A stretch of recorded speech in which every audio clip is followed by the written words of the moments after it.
Eu estava no meio de uma planilha, com meu segundo café esfriando do lado direito do teclado e o sol da tarde entrando torto pela veneziana do meu escritório, quando o telefone tocou. Número que eu conhecia de cor. Banco Meridional, Agência Centro, Ribeirão Preto. Atendi sem pensar 2 vezes, porque naquele momento eu não tinha o menor motivo para imaginar que aquela ligação fosse mudar cada centímetro da minha vida. Marlene! A voz era de Dona Neuza, discreta, contida, mas com alguma coisa por baixo que eu não soube nomear na hora. Só soube depois. Era urgência disfarçada de calma. Aqui é a Neuza, da Agência Centro. Tudo bem com a senhora? Eu disse que sim, que tudo bem.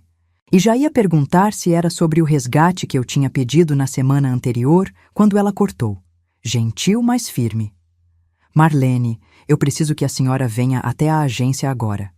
Pessoalmente. Não pode ser por telefone. Fiz uma pausa. Aconteceu alguma coisa com a minha conta? Ela demorou 1 segundo a mais do que o normal para responder. 1 segundo que, sem eu saber, já estava me dizendo tudo. Não é sobre a sua conta, exatamente. É sobre um processo que está acontecendo aqui agora. Seu marido está aqui, Marlene. E eu preciso que a senhora venha antes que eu dê qualquer andamento. Não posso falar mais do que isso no telefone. Por favor. Desliguei.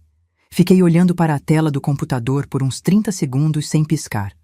Roberto estava no banco, na nossa agência. No meio de uma tarde de quarta-feira, quando ele deveria estar em Franca fazendo visitas a clientes, que era o que ele tinha me dito na manhã anterior, enquanto tomava o café de pé, com pressa, já com a bolsa de couro marrom no ombro e as chaves do carro na mão.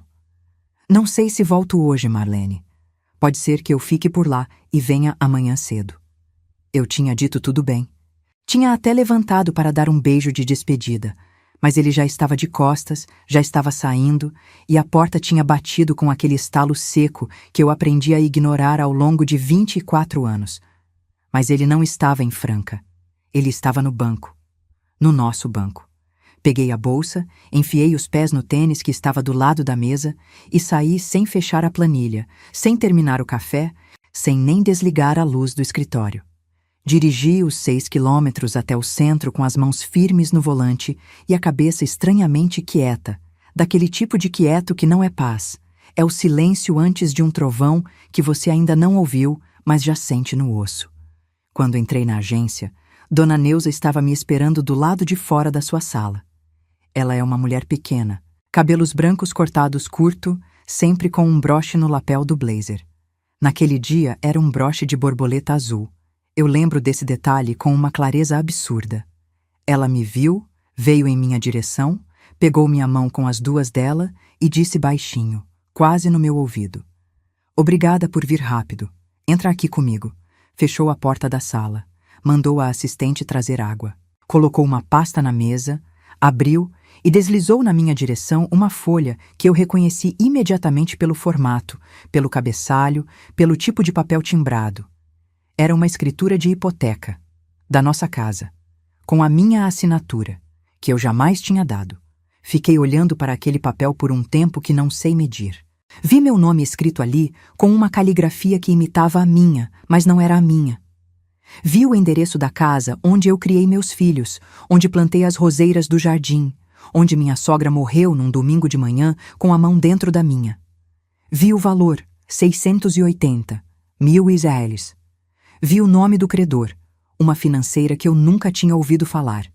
E vi, no campo da data, que aquele documento tinha sido preparado havia 3 semanas. 3 semanas.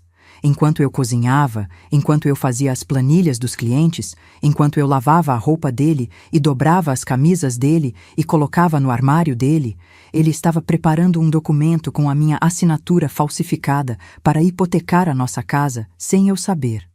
Marlene. A voz de Dona Neuza era suave. Quando ele entrou aqui e apresentou os documentos, algo me chamou a atenção. Conheço sua assinatura há 15 anos. Pedi licença, vim à minha sala e liguei para a senhora. Não dei andamento a nada, mas ele está na sala de espera agora, acreditando que o processo está em análise. Levantei os olhos do papel e olhei para ela. Ele não sabe que eu estou aqui? Não. Respirei fundo. Senti o ar entrar, frio, pelos pulmões. Senti meu coração bater com uma cadência estranha, não acelerado, não em pânico, mas pesado, como se cada batida carregasse o peso de 24 anos comprimidos numa única tarde de quarta-feira. Pensei na manhã anterior, na porta batendo, nas chaves do carro. Em Franca, ele tinha dito, visitas a clientes. Pensei na semana passada. Quando perguntei por que a conta conjunta estava com saldo baixo e ele disse que tinha tido um imprevisto com o carro, um conserto caro, essas coisas acontecem, Marlene. Para de me cobrar como se eu fosse funcionário seu. Pensei no mês retrasado, quando encontrei um papel amassado no bolso da calça dele antes de lavar. Um papel que não entendi na hora, com um número e um nome, e que eu joguei fora achando que era coisa de trabalho. Pensei em quantas vezes eu tinha passado a mão por cima de coisas que não fechavam, dizendo a mim mesma que era estresse, que era a fase, que todo casamento longo passa por épocas difíceis, que eu precisava ser compreensiva, paciente, madura. 24 anos de compreensão, paciência e maturidade. E ele estava do outro lado daquela parede, sentado numa cadeira estofada, esperando que eu fosse hipotecada junto com a minha própria casa.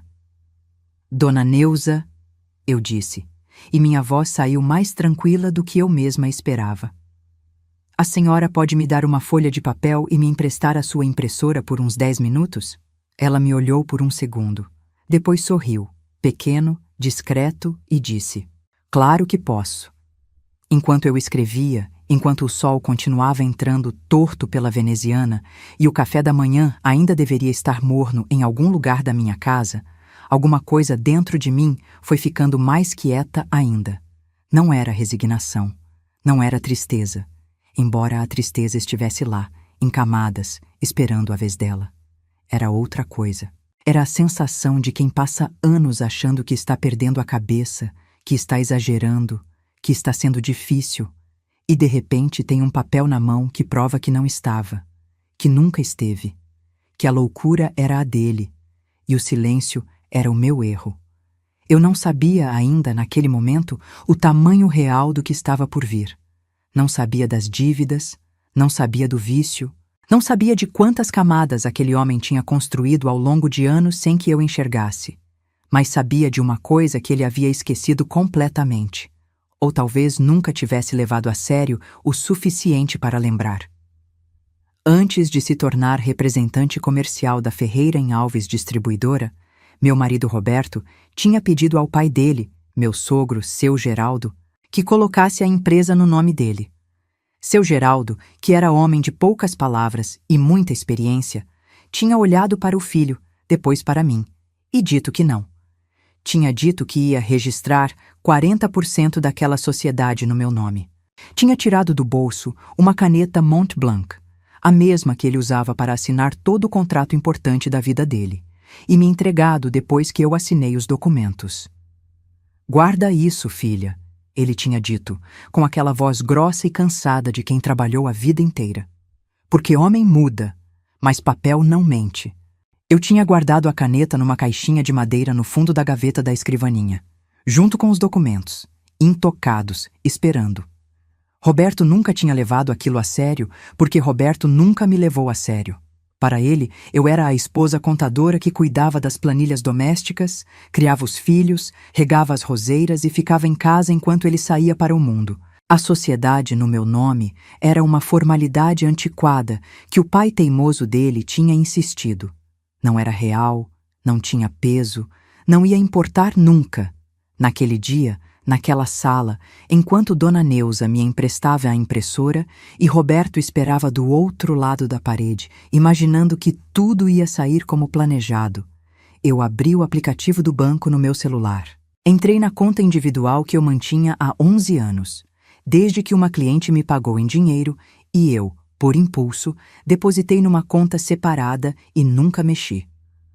Uma conta que foi crescendo devagar, todo mês um pouquinho, nas épocas em que eu conseguia guardar alguma coisa dos meus próprios serviços de contabilidade.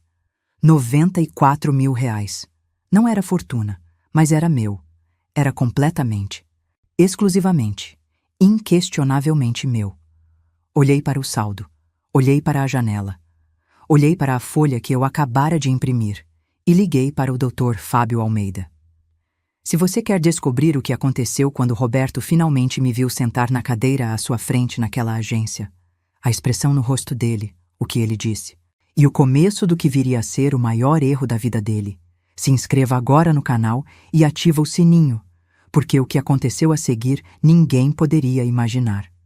Deixa seu like se você já passou por algo parecido. E comenta de onde você está assistindo, porque essa história está só começando e a vingança foi servida gelada.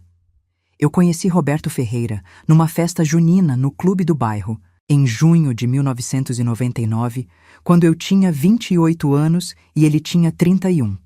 Eu estava com uma amiga, as duas vestidas com aquelas saias rodadas de chita colorida que a gente alugava na costureira da rua de trás, e ele apareceu do lado da barraca de quentão com um sorriso largo e os olhos um pouco brilhantes de quem já tinha bebido mais do que devia, mas ainda estava no estágio simpático.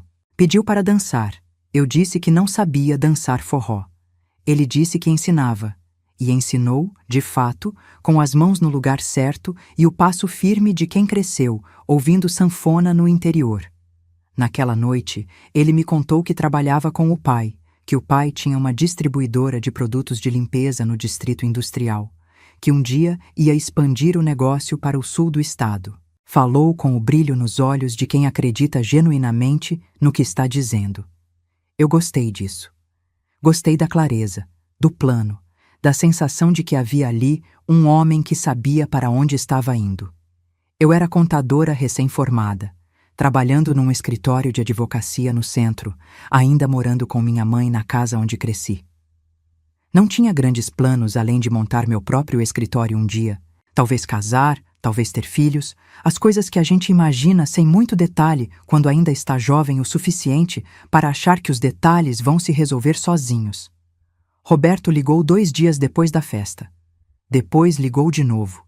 Depois, apareceu na porta do meu trabalho com 2 cafés numa bandeja de papelão e um sorriso que naquele tempo eu achava irresistível. A gente namorou por 2 anos. Casou em junho de 2001 numa cerimônia pequena no cartório seguida de um almoço na casa de seu Geraldo, com churrasco e bolo de andar que a mãe dele fez questão de encomendar numa confeitaria de São Paulo. Eu usei o vestido da minha prima, ajustado pela costureira, com uma tiara de flores brancas no cabelo. Era feliz? Era. Acredito que era naquele tempo. Ou pelo menos era o tipo de felicidade que a gente ainda não sabe questionar porque ainda não tem o repertório para isso. Os primeiros anos foram bons. Modestos, mas bons. A gente morou de aluguel por 3 anos, eu no escritório de advocacia de dia e atendendo clientes de contabilidade por conta própria à noite, ele na distribuidora com o pai, aprendendo o negócio. A Camila nasceu em 2002, e eu lembro que quando a coloquei no colo pela primeira vez, ainda na sala de parto, Roberto estava de pé do meu lado com os olhos vermelhos e a mão na minha cabeça, e aquilo pareceu suficiente para qualquer coisa que eu pudesse precisar na vida. O Lucas veio em 2005. A essa altura já tínhamos comprado a casa.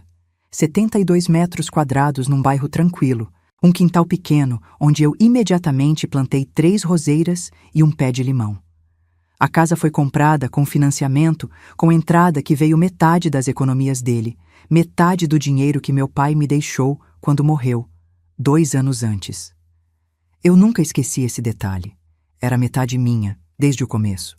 E foi mais ou menos aí, nesse período em que os 2 filhos eram pequenos e a casa era nova e o futuro parecia uma coisa boa, que eu comecei a notar a primeira coisa que escolhi não ver. Roberto gostava de apostar. No começo eram coisas pequenas. Um bolão aqui, uma aposta no futebol ali, uma mesada no bicho que ele fazia questão de chamar de brincadeira. Eu não gostava, mas eu não fazia disso um problema, porque ele dizia que era lazer, que todo homem precisava de um lazer, que eu não precisava transformar tudo numa discussão. E eu, que detestava conflito, que fui criada numa casa onde minha mãe dizia que mulher inteligente escolhe as batalhas, abaixava a cabeça e deixava passar. Escolhia as batalhas. Aprendi cedo demais a escolher as batalhas erradas. Em 2008, seu Geraldo teve o primeiro infarto. Sobreviveu, mas ficou limitado, e o peso da distribuidora caiu sobre Roberto quase completamente. Foi um período difícil. Ele ficava fora o dia todo, às vezes viajava por dias seguidos para visitar clientes no interior. E quando voltava, estava cansado e irritadiço.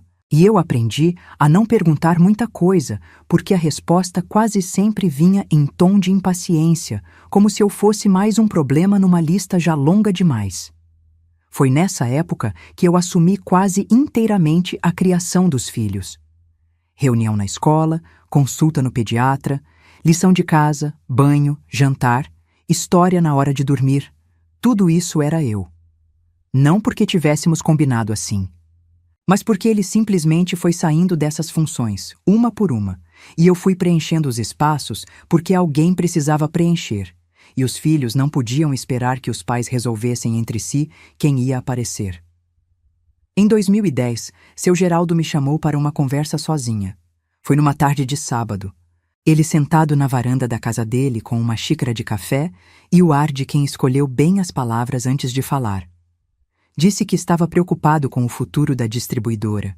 Disse que Roberto era trabalhador, mas que tinha um lado impulsivo que ele sempre tentou equilibrar, e que com a saúde dele fragilizada, não sabia mais quanto tempo conseguia fazer esse contrapeso.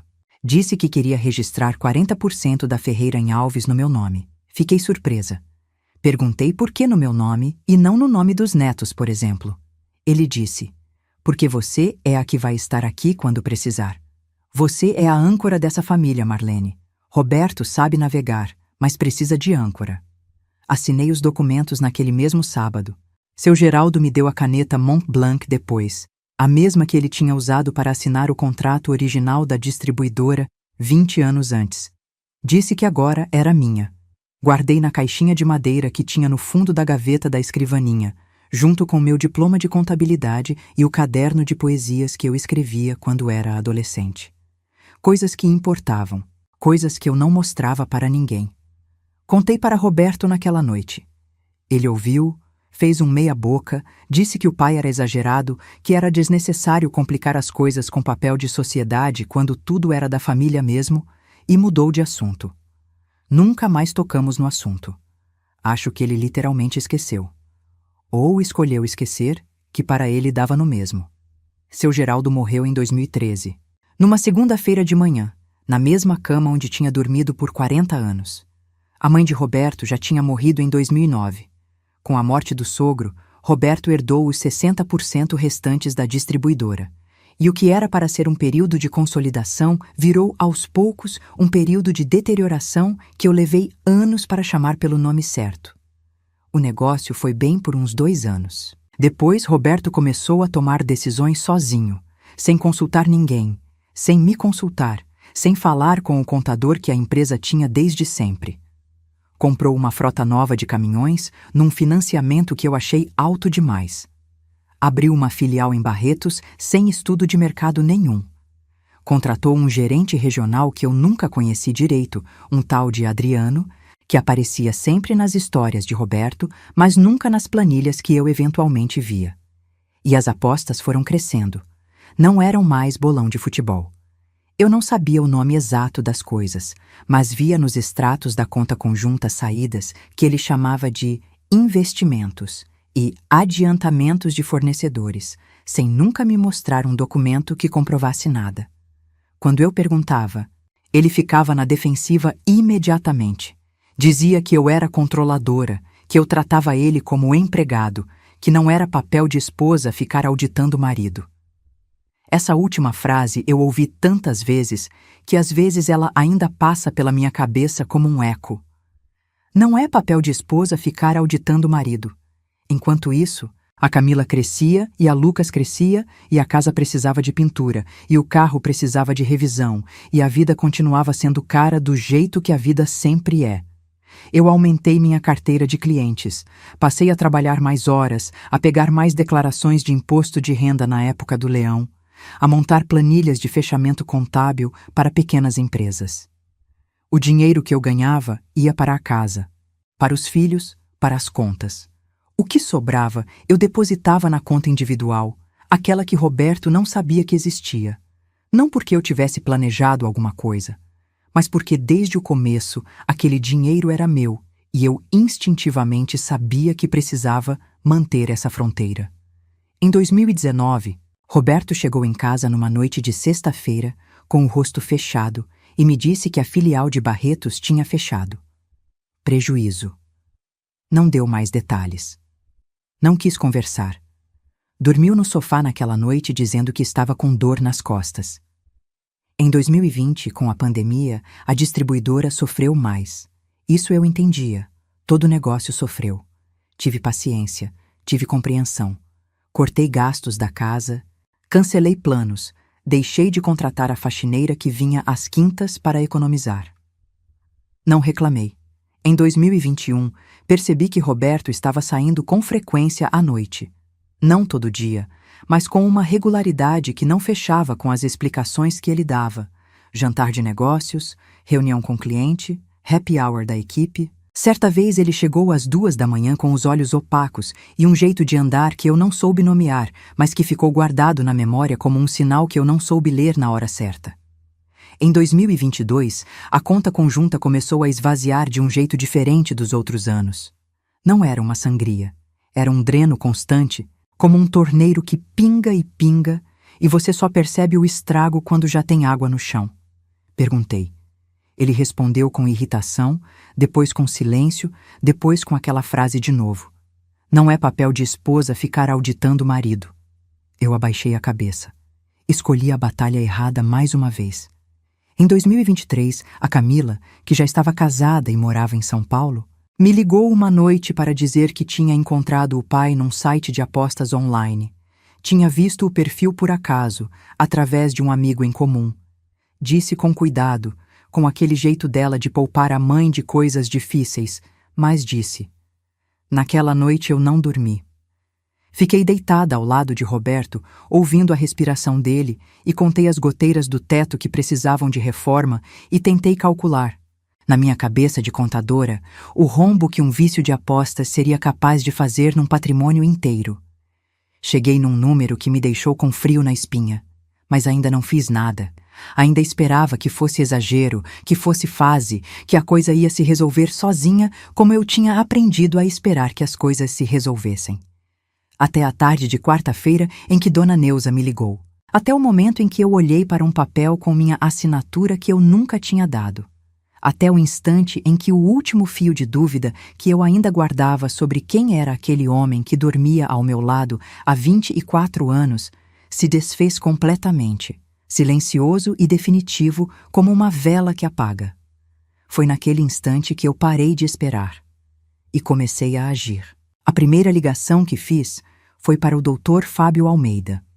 Fábio e eu nos conhecemos no primeiro ano da faculdade de contabilidade, em 1989, numa turma que tinha mais homem do que mulher, e onde a gente acabou sentando junto por acaso, numa aula de direito tributário e nunca mais parou de conversar.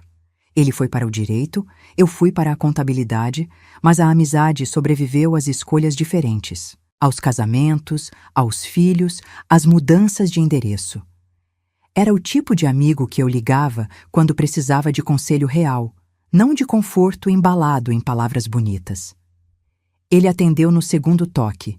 Disse apenas o seu nome, como sempre faz quando não reconhece o número de onde estou ligando. Eu disse: Fábio, sou eu. Preciso de você agora. Não amanhã, não semana que vem. Agora. Houve uma pausa brevíssima. Depois, ele disse: Onde você está? Expliquei. Banco, sala da Dona Neuza, documento com minha assinatura falsificada, Roberto do outro lado da parede sem saber que eu estava ali. Contei tudo em menos de 3 minutos, em voz baixa, com a mão cobrindo a boca do telefone como se as paredes pudessem ouvir. Fábio não interrompeu nenhuma vez. Quando terminei, ele disse: Não faz nada ainda. Não confronta ele. Não assina nada. Não cancela nada. Não fala com ele. Você me ouviu? Nada. Eu chego em 40 minutos. Desliguei e fiquei olhando para a janela da sala de Dona Neuza, que dava para o estacionamento. O carro de Roberto estava lá. O Corolla prata que ele tinha comprado 2 anos atrás, dizendo que era investimento, que carro bom valoriza. Fiquei olhando para aquele carro e pensando em quantas vezes ele tinha saído com aquele carro para lugares que eu não sabia, fazendo coisas que eu não sabia, gastando dinheiro que eu não sabia de onde vinha nem para onde ia. Dona Neuza trouxe um copo de água e colocou na minha frente sem dizer nada. Depois disse com aquela voz baixa e firme dela: "Você vai ficar bem, Marlene. Eu conheço você há 15 anos. Você é mais forte do que está achando agora." Eu disse obrigada. Bebi a água. Esperei. Fábio chegou em 38 minutos. Entrou pela porta lateral da agência, que Dona Neuza abriu pessoalmente para ele, e quando sentou na cadeira do lado da minha, colocou os óculos, pediu para ver o documento e ficou 3 minutos lendo em silêncio absoluto, passando o dedo pela linha da assinatura falsificada com uma expressão que eu aprendi a reconhecer em 30 anos de amizade. Era a expressão dele quando estava com raiva, mas escolhia guardar a raiva para usar em hora melhor. Levantou os olhos do papel e disse: "Isso é falsificação de documento particular. É crime.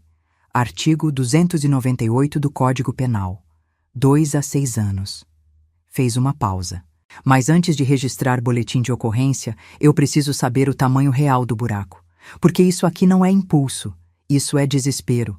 Homem desesperado tem dívida, e eu quero saber com quem e quanto antes de dar qualquer passo." Olhei para ele. Perguntei o que eu devia fazer. Ele disse: "Você vai entrar naquela sala agora, sozinha. Senta do lado dele como se você estivesse ali por acaso. Como se tivesse vindo tratar de outro assunto. Não menciona a hipoteca. Não menciona o documento. Só observa a reação dele quando te vê. Depois você sai, vem aqui e me conta tudo." Respirei fundo, me levantei, endireitei a roupa e fui. Roberto estava sentado numa das cadeiras estofadas da área de espera, com o celular na mão e aquela postura levemente encurvada que ele tinha desenvolvido nos últimos anos, como se o peso das coisas que carregava em segredo fosse se depositando fisicamente na curvatura das costas. Estava de camisa xadrez azul, a que eu tinha lavado e passado na semana anterior. Estava com a bolsa de couro marrom aos pés. Estava esperando. Quando me viu, a cor saiu do rosto dele num segundo. Não foi gradual, foi imediato, como se alguém tivesse apertado um interruptor. Ficou de pé de um salto e disse: "Marlene, o que você está fazendo aqui?" Eu disse, com a voz mais tranquila que consegui reunir: "Vim resolver uma coisa da minha conta. E você?" Achei que estava em Franca. Ele abriu a boca. Fechou. Abriu de novo. Disse: "Eu vim mais cedo. Terminei antes." "Ah", eu disse. "Que bom. Fiz aquilo durar apenas 2 minutos. Vi tudo o que precisava ver. Vi os olhos dele calculando, pesando, tentando entender o quanto eu sabia. Vi as mãos dele, aquelas mãos que eu já tinha segurado tantas vezes, apertar ligeiramente a bolsa de couro como se estivesse se preparando para correr. Vi a tensão na mandíbula, o piscar acelerado, o jeito de quem está improvisando uma história, enquanto ainda não sabe qual história vai precisar contar. Disse que precisava resolver minha coisa e que a gente se falava em casa. Virei as costas e fui. Quando entrei de novo na sala de Dona Neuza, Fábio olhou para o meu rosto e disse: "Ele sabe que você sabe." Disse que sim. Ele disse: "Então temos que trabalhar rápido. A partir de agora, ele vai tentar cobrir os rastros." Nos 3 dias seguintes, enquanto Roberto voltou para casa fingindo normalidade e eu fingi junto, Fábio trabalhou. Puxou a situação jurídica da distribuidora. Pediu para um contador parceiro dele fazer uma análise dos últimos 3 anos de balanço. Contratou um investigador particular, um homem discreto, de poucas palavras, que Fábio usava em casos de inventário e divórcio litigioso, experiente em encontrar o que as pessoas escondem quando acham que sabem esconder bem. O que apareceu ao longo daqueles dias foi como abrir uma gaveta que você não sabia que existia atrás de uma parede que você achava que conhecia de cor.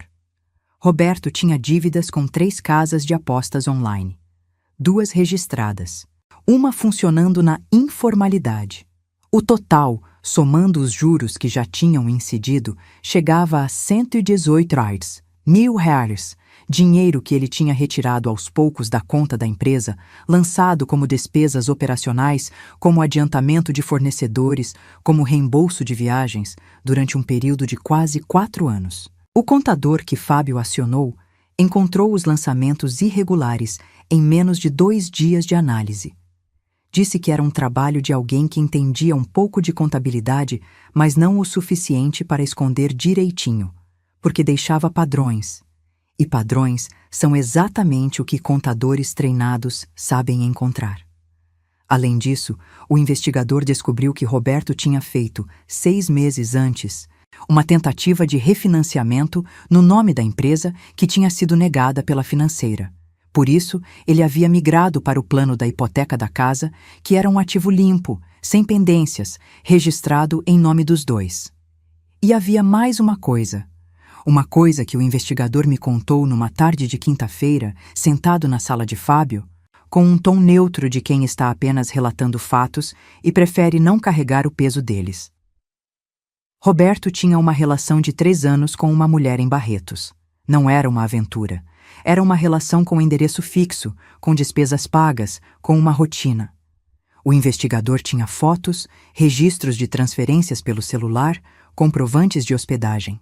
Fiquei sentada ouvindo aquilo com as mãos no colo e a mesma quietude estranha de quando ouvi Dona Neuza me dizer que ele estava no banco. Não foi surpresa no sentido que a palavra normalmente tem. Foi mais como reconhecimento, a confirmação de um formato que eu já tinha sentido, mas não tinha conseguido nomear. Era o tipo de dor que não grita, que assenta. Fábio me olhou e perguntou se eu estava bem. Disse que sim. Disse, continua. Ele continuou, a sociedade, os 40% no meu nome.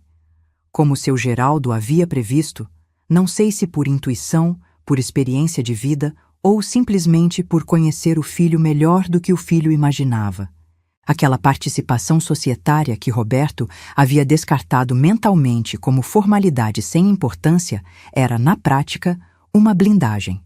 Como cotista com 40%, eu tinha direito a acesso integral aos livros contábeis da empresa, direito à voz nas decisões societárias relevantes e, ponto crucial que Fábio frisou 3 vezes, direito a requerer a dissolução parcial da sociedade com apuração de haveres em caso de desentendimento entre os sócios. Em linguagem simples, se eu quisesse, podia pedir judicialmente a apuração do que me cabia naqueles 40%, levando em conta todos os anos de operação da empresa, incluindo o período em que as retiradas irregulares ocorreram. Em linguagem ainda mais simples, as dívidas que Roberto tentou hipotecar em cima de mim podiam se tornar, na lógica inversa do direito societário, uma questão que pesava contra ele, não contra mim. Fábio disse, seu sogro deixou uma âncora, Marlene, mas âncora de navio de guerra, não de barquinho de pesca. Foi a primeira vez que sorri em 4 dias. Na sexta-feira daquela semana, enquanto Roberto estava em casa jantando como se tudo fosse normal, ele tinha feito aquele frango assado que fazia nos fins de semana, não sei se por hábito ou por tentativa inconsciente de parecer que nada estava errado. Meu celular vibrou com uma mensagem de Fábio. Dizia apenas, está pronto, segunda-feira de manhã, nós entramos. Coloquei o celular na mesa com a tela para baixo. Roberto disse sem olhar para mim cortando o frango. Você está quieta esses dias. Disse que estava cansada. Disse que o mês tinha sido puxado. Ele disse, e voltou a comer. Naquela noite, depois que ele dormiu, fui até a escrivaninha do escritório. Abri a gaveta de baixo. Tirei a caixinha de madeira. Abri. A caneta Mont Blanc estava lá, exatamente onde sempre esteve. Preta, pesada, com um pequeno emblema branco na ponta. Do lado, a pasta com os documentos da sociedade. Folhas amareladas nas bordas, mas completamente legíveis, com os carimbos, as assinaturas, o registro em cartório. Tudo intacto. Peguei a caneta. Fiquei segurando ela por um momento no escuro do escritório, com a única luz sendo a claridade da rua entrando pela fresta da janela. Pensei em seu Geraldo, na varanda dele, no café, nas palavras que ele escolheu naquela tarde de sábado. Homem muda. Mas papel não mente. coloquei a caneta de volta na caixinha. Fechei e fui dormir. Precisava estar descansada para o que vinha, porque na segunda-feira de manhã, enquanto Roberto ainda tomava café na cozinha sem saber de nada, Fábio protocolou na vara cível de Ribeirão Preto 3 documentos ao mesmo tempo. O pedido de medida cautelar para suspensão imediata de qualquer transação envolvendo o imóvel do casal, a notícia-crime por falsificação de documento particular e a notificação extrajudicial à distribuidora Ferreira em Alves, comunicando que a sócia Marlene Souza Ferreira estava exercendo seu direito de acesso aos livros contábeis dos últimos 5 anos. 3 documentos, protocolados às 9h12. Roberto ainda estava tomando café quando o mundo dele começou a desmontar. Roberto recebeu a notificação extrajudicial numa terça-feira de manhã, por oficial de justiça na porta da distribuidora. Eu soube disso porque Fábio me ligou às 10h22 com a voz de quem está contendo um sorriso e disse: "Foi entregue." Ele assinou o recebimento pessoalmente. Fez uma pausa. O oficial disse que ele ficou pálido. Fiquei imaginando aquela cena. Roberto na porta da distribuidora de camisa social com a bolsa de couro, provavelmente acabando de chegar, provavelmente com um café na mão, e o oficial de justiça se aproximando com aquela formalidade específica de quem faz aquilo todos os dias, mas sabe que para quem recebe é sempre um terremoto. A expressão no rosto dele quando leu o cabeçalho. O nome dela, o meu nome, como sócia, requerendo acesso aos livros. Pensei naquele momento e senti alguma coisa que demorei um pouco para identificar. Não era prazer no sofrimento dele. Era, acredito, a sensação de ter finalmente parado de ser invisível, de ter deixado de ser a mulher que ele calculou que ficaria parada enquanto ele resolvia os problemas dele em cima das costas dela. 2 horas depois, ele me ligou. Eu estava no escritório de casa, no meio de uma declaração de imposto de renda de um cliente, quando o celular tocou com o número dele. Fiz o que Fábio tinha me orientado a fazer em caso de contato. Atendi, fiquei em silêncio, deixei ele falar primeiro. Roberto disse: "Marlene, a gente precisa conversar. Agora. Hoje." Disse que podia conversar às 6 da tarde em casa. Ele quis antecipar. Quis que fosse no almoço, num restaurante, num lugar neutro, aquela escolha de lugar neutro que as pessoas fazem quando querem evitar o peso das paredes de casa, quando querem o barulho de fundo como escudo contra o silêncio que acusa. Disse que não, que preferia em casa, às 6. Desliguei antes que ele pudesse insistir. Às 5h45, Fábio chegou. Ficou numa cadeira no canto do escritório, fora da linha de visão de quem entrasse pela porta, com um caderninho e uma caneta, sem dizer nada. Sua presença ali era parte do plano. Não para intimidar, mas para garantir que qualquer coisa que fosse dita naquela conversa tivesse uma testemunha com formação jurídica. Roberto chegou às 6h02. Entrou pela porta da frente com a chave dele, como sempre fazia, e foi direto para a sala. Quando me viu sentada no sofá com as mãos no colo e o rosto tranquilo, parou. Quando viu Fábio no canto, a mandíbula travou. Disse, com a voz já carregada de uma tensão que mal conseguia conter: "O que ele está fazendo aqui?" Disse: "Fábio é meu advogado. Senta, Roberto." Ele ficou de pé por um momento, aquele momento em que as pessoas avaliam se vão resistir ao enquadramento ou ceder a ele. Depois sentou. Colocou a bolsa de couro no chão, passou a mão no cabelo, e então fez o que homens como ele fazem quando estão encurralados e ainda não entenderam completamente o tamanho do cerco. Tentou negociar em cima do arrependimento. Começou dizendo que estava com problemas, que as coisas tinham saído de controle, que ele sabia que tinha errado, que estava com vergonha, que não sabia mais como resolver sozinho. E por isso tinha tomado aquela decisão horrível com o documento, uma decisão que ele mesmo sabia que era errada desde o começo, que estava com o pensamento distorcido, que precisava de ajuda. Falou por uns 4 minutos sem parar, a voz oscilando entre o grave do homem que quer parecer sincero e o agudo de quem está com medo. Mencionou os filhos. Mencionou os 24 anos. Mencionou que ele sempre soube, no fundo, que eu era a parte forte daquele casamento e que ele tinha falhado comigo de um jeito que não tinha justificativa. Quando terminou, o silêncio durou uns 10 segundos. Então eu disse: "Quanto você deve, Roberto? O número real. Não o que você acha que eu sei, o total." Ele fechou os olhos por um segundo. Disse: "Uns 120 mil." Disse: R$ 118.432, distribuídos entre 3 casas de apostas, sendo uma delas irregular. Fiz uma pausa. "Continue." Ele me olhou. Disse: "Onde você tirou esse dinheiro?" Outra pausa, mais longa. "Então, da empresa, ao longo de 4 anos." Disse: "Dos livros contábeis da empresa onde eu sou sócia com 40%. O dinheiro que você retirou irregularmente, em parte, era meu." Ele abriu a boca, fechou. Eu continuava: "A tentativa de hipoteca da casa com documento falsificado é falsificação de documento particular, artigo 298 do Código Penal. A notícia-crime foi protocolada segunda-feira. Falei com a mesma voz com que eu leio demonstrativos contábeis, neutra, precisa, sem ornamento. A medida cautelar suspendendo qualquer transação sobre o imóvel também foi deferida. A casa não vai a lugar nenhum sem a minha assinatura real." Roberto estava branco. O branco de quarta-feira na agência multiplicado por 10. Disse, com a voz começando a rachar: "Marlene, eu posso pagar isso. Eu consigo resolver. Me dá uma chance. A gente não precisa chegar nisso. Não precisa destruir tudo que a gente construiu." E foi aí que eu disse a coisa que tinha guardado desde quinta-feira, desde a tarde em que o investigador me contou sobre Barretos.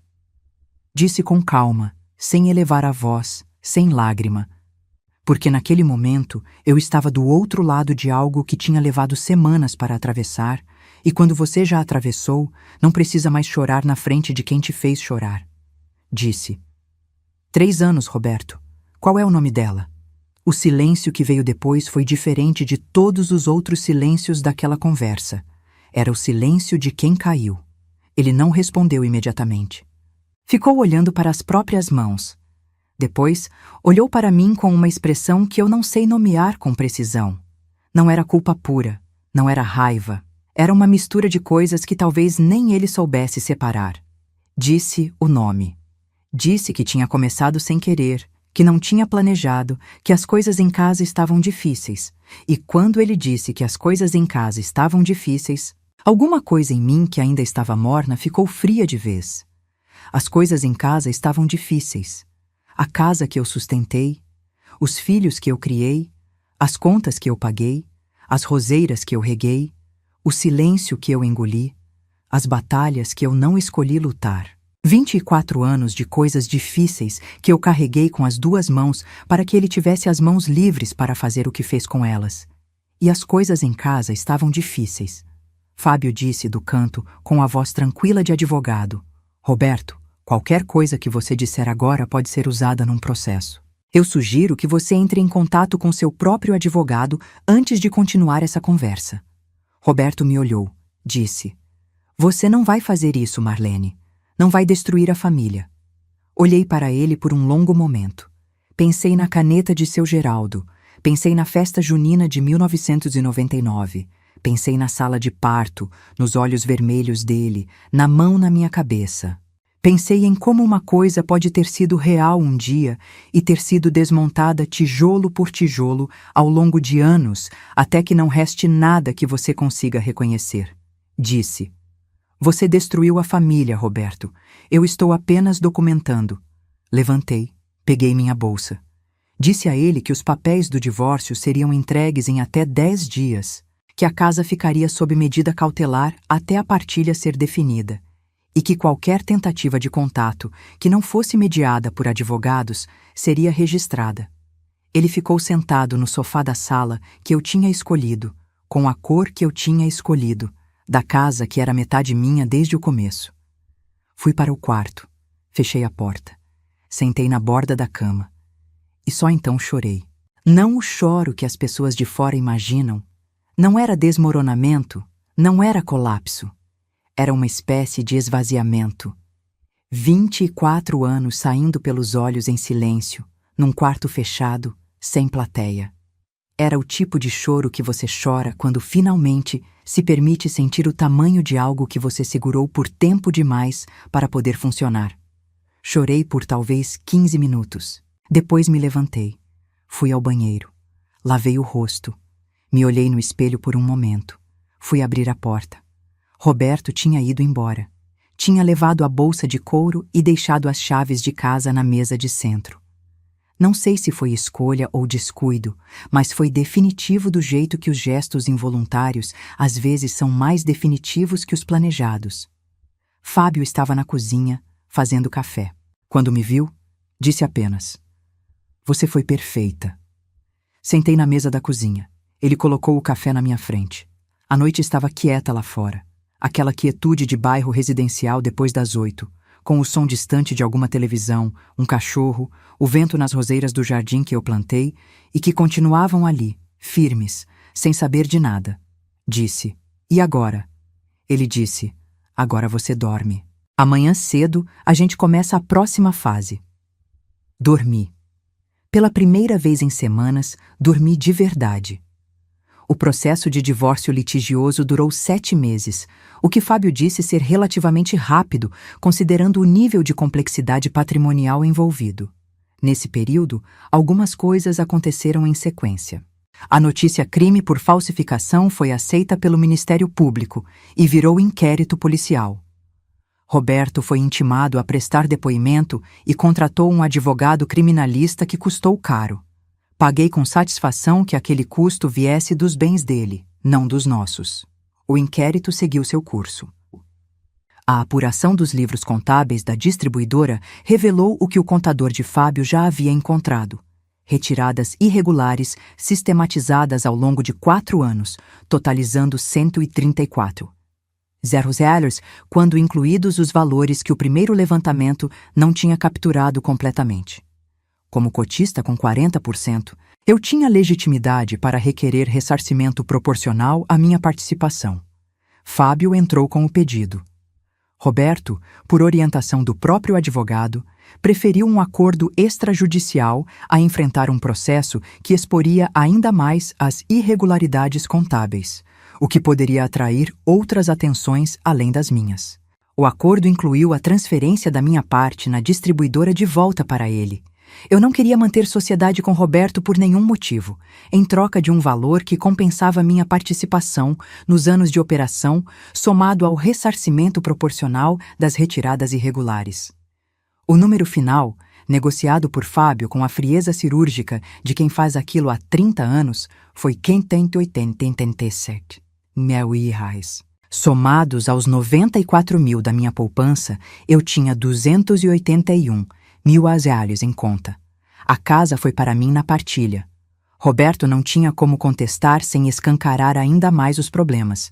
E o advogado dele, que era homem prático, orientou o cliente a aceitar a divisão antes que o inquérito criminal avançasse para uma fase que tornasse a negociação patrimonial mais complicada. Ele ficou com o carro, com o que restava na conta conjunta, e com as dívidas, todas elas integralmente suas. A mulher de Barretos soube depois por Camila, que soube por uma conhecida em comum, tinha encerrado a relação quando as dificuldades financeiras de Roberto ficaram evidentes. Não entrei em detalhes sobre como me senti ao ouvir isso. Apenas registrei. Hoje são 11 horas da manhã de uma quinta-feira de abril. E eu estou sentada na varanda dos fundos da minha casa com uma xícara de café que desta vez não esfriou porque não tem planilha urgente me chamando de volta para dentro, não tem telefone tocando com cobrança, não tem o peso surdo daquele tipo de silêncio que não é paz, mas que eu aprendi a confundir com ela durante anos demais. As roseiras estão florindo. Plantei mais 2 mudas no mês passado, uma vermelha, uma cor de salmão que eu nunca tinha tentado antes. E as 2 pegaram bem, já com broto novo. E toda manhã, quando saio para regar elas, eu fico um momento parada, olhando para elas com uma sensação que demorei algumas semanas para nomear corretamente. É pertencimento. É a sensação de que este jardim, esta varanda, este café, este sol entrando pela lateral do muro, tudo isso é meu de um jeito que nunca foi enquanto eu dividia o espaço com alguém que me encolhia para caber. Faz 14 meses que o divórcio foi homologado. Deixa eu contar o que mudou. Não as coisas grandes, que qualquer pessoa de fora conseguiria listar. A partilha, o acordo, os números. Quero contar as coisas pequenas, porque são as pequenas que fazem a diferença real no cotidiano de uma mulher que passou mais de 2 décadas moldando o próprio espaço de acordo com o humor de outra pessoa. A primeira coisa pequena que mudou foi o jantar. Parece banal, e eu sei que parece, mas me ouça. Por 24 anos, o jantar da minha casa era organizado ao redor do horário de chegada de Roberto. Eu não sabia quando ele chegava, então eu esperava. Às vezes esperava até às 8, até às 9, até às 10 da noite, com a comida no fogo no baixo, com as crianças já tendo comido antes porque não podiam esperar, e eu sozinha na cozinha numa espécie de vigília que eu havia normalizado tanto que nem percebia mais o absurdo dela. Hoje eu janto às 7, todo dia, com o prato que eu quero, no horário que eu escolhi, sem esperar ninguém. A segunda coisa pequena foi o controle remoto. Roberto escolhia o que assistir, sempre. Não de forma violenta, não com imposição explícita. Era mais sutil do que isso. Era aquele tipo de dominância que se instala tão devagar que quando você percebe já está tão incorporada à rotina que parece natural. Ele pegava o controle, escolhia o canal, e eu ficava assistindo. Hoje eu assisto o que quero. Às vezes fico 1 hora inteira passando de canal em canal sem escolher nada, apenas porque posso, porque o ato de não ter que justificar para ninguém o que estou vendo é uma liberdade que eu subestimei a vida inteira. A terceira coisa pequena foi o meu próprio nome. Isso vai soar estranho, mas vou tentar explicar. Ao longo dos anos, Roberto foi me chamando cada vez menos de Marlene e cada vez mais de formas que diminuíam. Mulher, às vezes dito com impaciência, você, dito com um tom que carregava peso, minha esposa, dito para terceiros de um jeito que soava mais possessivo que afetivo. Meu nome foi minguando dentro de casa. Hoje a Camila me liga todo domingo e começa com "Mãe, tudo bem?" E o Lucas manda mensagem todo dia e assina com o coração, e Dona Neuza ainda me chama de Marlene, com aquele sotaque afetivo de quem diz um nome porque gosta de quem é. E isso, só isso, já é suficiente para começar o dia bem. Os filhos foram o ponto mais delicado de todo esse processo. Eu sabia que seriam, desde o começo, e me preparei para isso da única maneira que conheço, com honestidade calibrada pela proteção. Não contei tudo de uma vez. Não despejei sobre eles a lista completa das falhas do pai como se fosse um inventário de acusações que precisassem escolher um lado. Fiz o que uma mãe faz quando ama os filhos mais do que odeia o ex-marido. Separei o que era necessário saber do que era apenas dor minha precisando de testemunha. A Camila soube demais, naturalmente. Ela é mais velha, é casada, é a que me ligou sobre o site de apostas.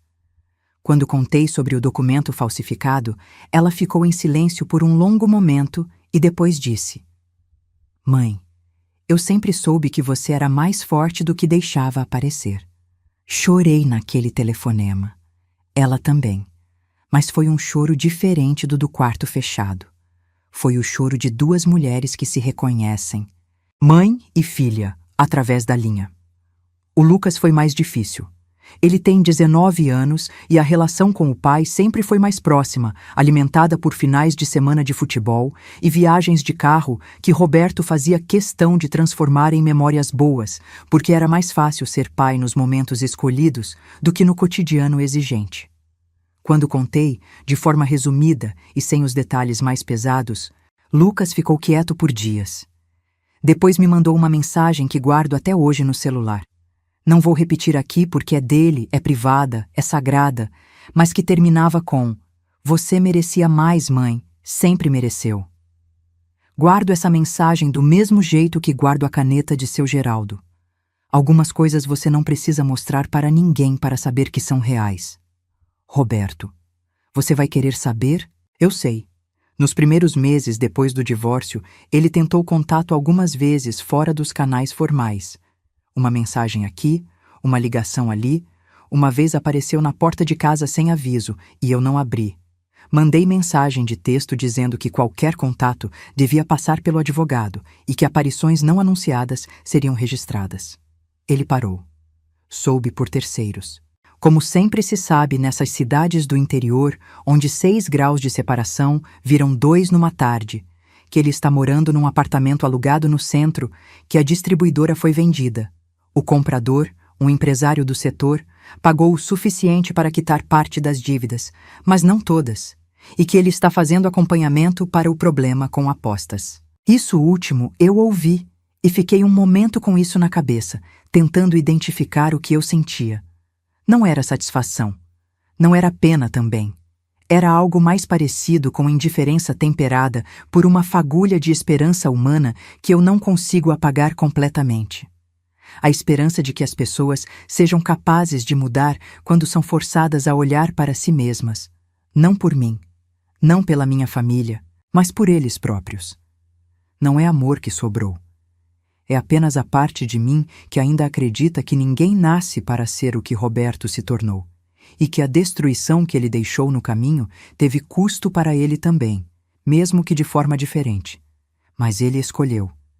E escolha tem consequência. E essa verdade não muda porque eu tenho alguma compaixão residual pela pessoa que ele poderia ter sido. Dona Neuza se aposentou em dezembro do ano passado. Fui à festa dela na agência. Um evento modesto, com bolo e refrigerante e um buquê de flores que as colegas compraram em vaquinha. E quando a abracei, ela sussurrou no meu ouvido. Eu sabia que você ia ficar bem. Sabia desde aquele dia. Segurei as mãos dela por um momento e disse obrigada de um jeito que tentou carregar tudo que a palavra às vezes não consegue conter. Fábio continua sendo meu advogado e continua sendo meu amigo. Nessa ordem e na inversa também conforme o dia. No Natal, ele veio jantar com a família dele e a minha, e ficamos até quase meia-noite na varanda conversando sobre tudo e nada. E em algum momento ele disse que raramente via uma cliente entrar numa situação como a minha e sair do outro lado tão inteira. Disse que inteira não era a palavra certa. Disse que saí diferente, não quebrada, e que havia uma distinção importante entre as duas coisas. Pensei nisso depois, quando todos foram embora e a casa estava quieta de novo, aquela quietude boa que aprendi a reconhecer. Diferente. Não quebrada. É uma distinção que eu guardo. O escritório de contabilidade cresceu. No ano passado abri um CNPJ próprio, formalizei o que já era informal há uma década. Contratei uma assistente administrativa que se chama Priscila, tem 26 anos, e uma energia que me lembra de mim mesma antes de aprender a encolher. A carteira de clientes dobrou em 8 meses. Não sei se porque eu comecei a trabalhar mais ou porque comecei a trabalhar melhor, ou se as duas coisas são a mesma coisa quando você para de gastar energia emocional sustentando o peso de uma vida que não estava funcionando. Comprei um carro novo, não caro, não para mostrar nada, só novo. Escolhi a cor sozinha, escolhi o modelo sozinha. Assinei o contrato com minha própria caneta, não a Montblanc de seu Geraldo, que fica guardada e é para ocasiões específicas, mas uma caneta comum que comprei numa papelaria da rua de baixo e que escreve bem e não precisa ser mais do que isso. Há 3 meses comecei a fazer aulas de dança de salão numa academia perto de casa. Não sei com quem danço nos dias em que não há par disponível. Danço com a instrutora, danço com a própria música, danço sozinha no espelho quando estou praticando em casa. E sabe o que descobri? Que eu aprendo rápido quando não tem ninguém me dizendo que não sei dançar. Hoje, nessa varanda, com esse café, com essas roseiras, eu penso às vezes nas mulheres que estão no meio do que eu estava antes de aquela ligação mudar tudo. As que estão engolindo silêncio e chamando isso de paciência. As que estão abaixando a cabeça e chamando isso de maturidade. As que estão escolhendo as batalhas erradas e acreditando que estão sendo sábias. Eu não tenho resposta pronta para o que cada uma deve fazer. Cada vida é uma arquitetura própria, com pilares diferentes, com pesos distribuídos de formas que ninguém de fora consegue calcular completamente. Não vim aqui para dizer que todo casamento difícil deve terminar, nem que toda mulher em sofrimento deve agir como eu agi. Vim contar o que aconteceu comigo, com a minha história, com as minhas escolhas. Mas se eu pudesse dizer uma coisa só, seria esta: preste atenção nas coisas que você escolhe não ver. Não porque ver sempre leve a uma ação imediata. Não porque enxergar a realidade seja simples ou indolor. Mas porque a verdade tem um peso que não diminui com o tempo. Ela só cresce, silenciosa, até que você não consiga mais sustentar o esforço de fingir que ela não está lá. E quando esse dia chega, e ele chega para todas nós, é melhor que você chegue a ele com os olhos abertos do que ser acordada por um telefonema. Aquele telefonema de Dona Neuza, aquela voz contida com urgência por baixo, aquela frase que mudou tudo. Senhora, a senhora precisa vir aqui agora. Eu precisava, e fui, e estou aqui para contar, com roseiras florindo, café quente e o sol de abril entrando pela lateral do muro como se soubesse que finalmente tem espaço. Se essa história tocou seu coração, se você se identificou em algum momento dessa jornada, deixe seu comentário aqui embaixo, contando de onde você está assistindo e o que mais tocou você. Compartilhe esse vídeo com aquela amiga, prima, vizinha que precisa ouvir essa mensagem.